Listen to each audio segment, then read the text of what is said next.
자, 그러면 임팩트 있는 성과 관리 교육의 비결에 대해서 말씀드리겠습니다. 참고로 이제 저희 회사는요, 성과 관리 교육이 굉장히 많이 들어오고 있어요. 요즘에 특히.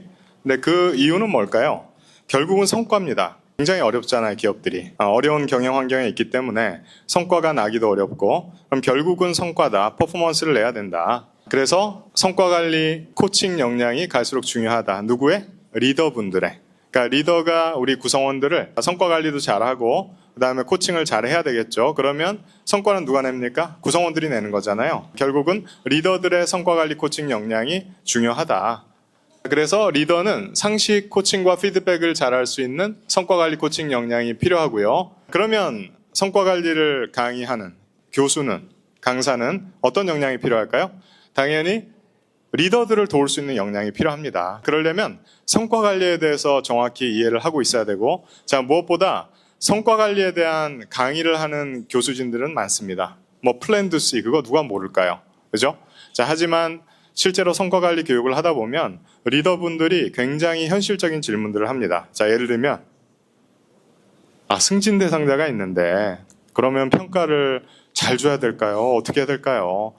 성과는 예상한 것보다 못 냈는데 그래도 승진을 시켜줘야 되는데, 자, 이런 현실적인 질문들을 한다고요. 자, 그럼 과연 어떻게 답변을 해야 될까? 저희 회사가 이렇게 실제로 성과 관리를 함께한 회사들인데요. 이렇게 플랜 투 C 상에 이런 많은 질문들을 합니다.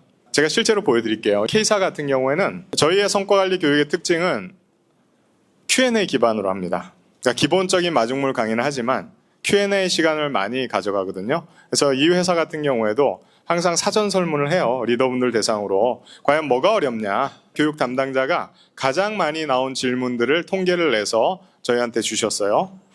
자, 이것도 마찬가지예요. 교육 담당자가 얼만큼 신경을 쓰느냐가 중요합니다.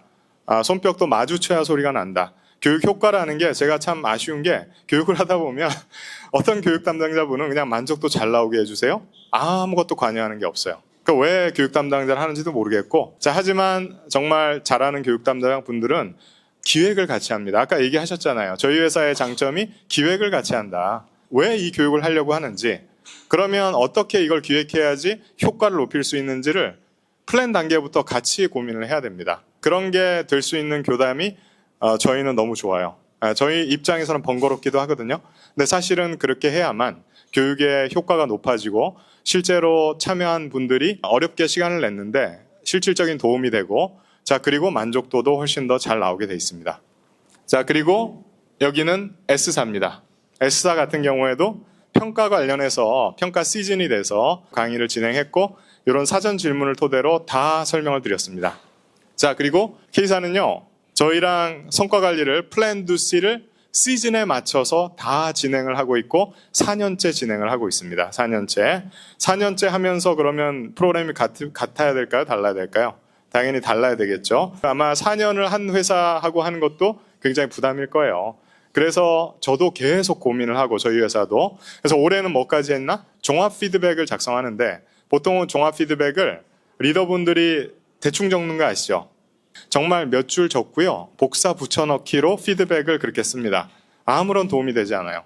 그래서 종합 피드백을 어떻게, 어떤 구조로 순서로 적어야 되는지, 자, 예를 들면 업적부터 적는다. 그 다음에 역량에 대해서 적는다. 자, 근데 업적에 대해서 뭐부터 적냐? 잘한 점, 성과부터 적는다. 자, 그 다음에 아쉬운 점을 적는다. 목표 대비 기대에 미치지 못한 거. 자, 그 다음에 어떻게 했으면 좋겠다는 발전 방향이나 기대 사항을 적는다. 자, 그 다음에 역량에 대해서는 강점을 적는다. 그 다음에 보완점을 적는다. 그 다음에 그게 어떻게 발전되면 좋겠다는 코멘트를 적는다. 자, 이런 식으로 다 구조화를 해서 잘 작성된 샘플을 보여주고, 그걸 가지고 실제로 구글 닥스에서 다 노트북을 갖고 와서 실제로 종합 피드백을 작성하는 시간을 가졌습니다. 그리고 서로가 서로를 공유하고, 다만 그 피드백을 하는 구성원이 누군지는 이름은 공유하지 않죠. 그렇게 종합 피드백을 한번 실제로 써보니까 어떻습니까? 시스템에 입력하는 퀄리티가 달라져요. 전에는 두세 줄 그냥 억지로 적고 다 비슷하게 복사 붙여넣기로 그렇게 했다면 실질적으로 구체적으로 그렇게 피드백을 주는 겁니다. 자, 여기도 마찬가지예요. 이렇게 실제로 질문들이 많이 나왔고요. 이 질문에 대한 모든 답변을 준비해서, 참고로 이제 저희 회사에서는 웬만한 질문에 대한 데이터베이스가 다 구축이 되어 있습니다. 성과 관리에 대해서. 자, 여기 같은 경우에도 지금 저희 회사가 진행하고 있는 회사예요. M사인데 임원하고 팀장 대상으로 하고 있습니다. 지금 연간으로 진행을 하고 있고요. 이거는 뭐냐면 저희가 사전 질문에 대한 답변도 해주지만 현장 증문즉답을 해줍니다. 그래서 현장에서도 자 바로 이제 이렇게 질문을 주셔라. 조별로다가 토론해서 가장 고민되는 게 뭐냐라는 것들을 잠깐 시간을 줘요. 한 10분 정도. 그러면 이제 저렇게 적어서 패들릿에 올려서 저걸 가지고 바로 증문즉답으로 다 답변을 해드리는 겁니다. 자, 근데 사실 이렇게 했을 때 만족도가 굉장히 높아요. 그러니까 요즘 강의는요, 그냥 성과관리 강의하려면요, 몇 권 책 사다가 거기 있는 내용 가지고 누구라도 웬만한 강사는 할 수 있습니다. 근데 그런 걸 원하진 않아요. 실제로 리더분들이 갖고 있는 고민들이 있거든요. 그 말은 뭐냐면 이게 이제 교육으로 가면 안 돼요. 저것도 코칭입니다. 사실. 그러면 저걸 진행할 때도 어떻게 하냐? 일방적으로 제가 막 또 하지 않아요. 저희가 다른 분들은 어떤 경험을 하신 분 계시냐? 먼저 경험을 좀 얘기해 주시겠어요? 라고 그럼 다른 리더분들한테 제가 마이크를 드립니다. 그러면 실제로 그분들이 이미 저 문제를 자기는 해소하신 분이 있어요. 그러면 그 경험을 또 우리 동료 임원이나 팀장분들이 들려주잖아요. 그럼 거기서 팁을 얻습니다. 그리고 또 제가 추가로 해줄 교수진들이 해줄 말들을 적는 거죠.